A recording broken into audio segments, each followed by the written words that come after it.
So market advice number 6 is that there's only 4 ways that you can let other people know about your stuff. And so think about this like a 4 box. You've got one-to-one conversations and one-to-many, which is broadcasts, right? Those are the 2 styles of communicating. You either communicate to a group of people or one person individually. And you're either talking to people who know who you are or you're talking to strangers. And so if you cross that, you've got 4 ways. You've got one-to-one to people who know you, one-to-one to strangers, one-to-many to people who know you, one-to-many to strangers. And so there's the only 4 things that you can do to advertise, to let people know about your stuff. And basically, if you're not spending your day doing one of those core 4 things, you are not advertising. You are not marketing your business. And so sometimes you have to get it to that simple. When you look at how many hours per day am I spending letting people know about my stuff, most people spend zero per day letting people know about their stuff. And then for some reason, they're curious as to why their business isn't growing. Well, no one knows you exist. I was at a conference, I was at GymCon recently, and I asked the audience, who here wants to grow their gym faster? Everybody raised their hand.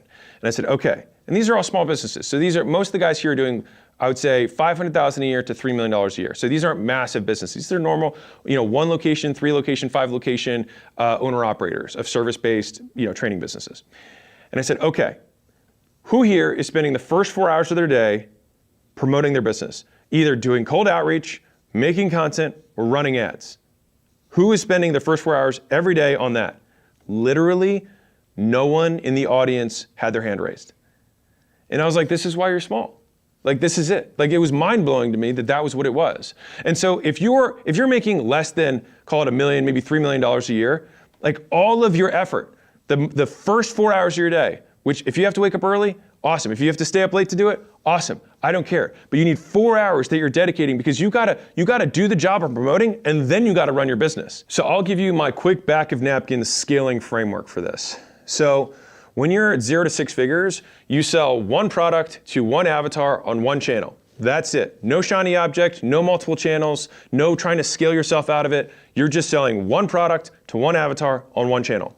When you go from 6 to 7 figures, you sell 1 product to 1 avatar on 1 channel consistently. Because in the beginning, you're super volatile, right? You're making a sale this week, not next week, then this week again, or the next month, whatever. It's super volatile. When you get to 7 figures, it's more consistent. You get it to be reliable.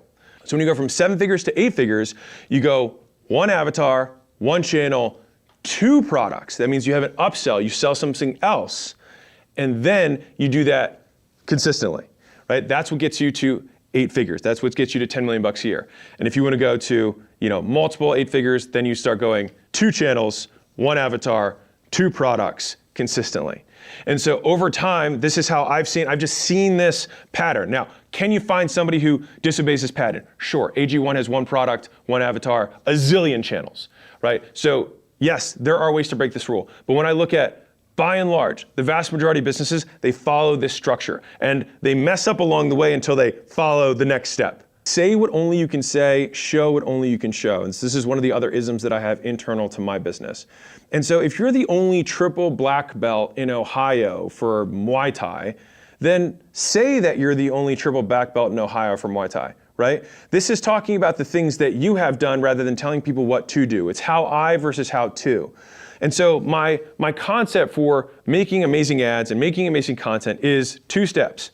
Do epic stuff, talk about what you did, right? I can start by saying, hey, I wrote these 2 books. Writing 2 books would be an outworking thing. Like anyone could do it, there's no outcome, but hey, I wrote these 2 books. But then if the books are good, then I get the outcome, which is that we sold over 1 million copies. They're still number 1 and number 2 in marketing to this day, multiple years later. And so the idea is that first you do the work and then you get the outcome. But most people want to say epic stuff having done none of it. Everybody wants a return on their time.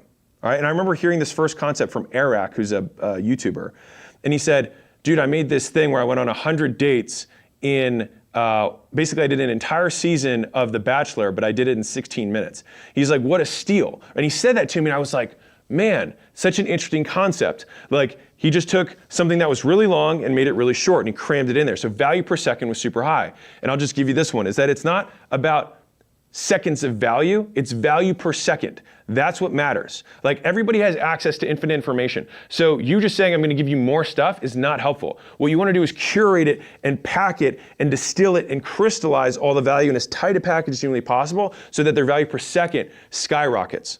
And you can do that by saying, hey, I spent 10 hours editing, I spent 20 hours making a summary of this book, and you can read the whole thing in 10 minutes. That's why summaries still always work, right? Because people want to get a deal on their time. If they get the same result for a fraction of the time, it's always a good deal. By the way, if you ever want to sell to rich people, just promise the same result in half the time for twice the price. So how do you actually do this? So if I had a marketing agency showing what only I can show, I want to demonstrate. And so rather than say, hey, I'm going to get you leads, what I want to do is get on a sales call and I'm going to play what a live lead that I got for one of my companies, one of my clients sounds like. And I'd be like, hey, listen to this call, it's a minute long. Do you think could you take 50 of these a month? Wow, so much more compelling than saying, I'll just get you 50 leads. They're actually getting a fractionalized version. They're getting a taste of what it looks like to be in the future. This is why demos are so effective, right? You want to see this, hey, you have a video clipping software. Great, do you have a video on you? Cool, send it to me, we're on the phone. Great, I'm going to pull this video up. This is what we do to put the captions on and shorten and find those moments. Click, click, click, click, click. Okay, so normally how long does that take you? Well, it takes me this long. Well, watch me do it. Click, click, click. Wow, would that make your life easier? Yes, cool. Boom, they go in, right?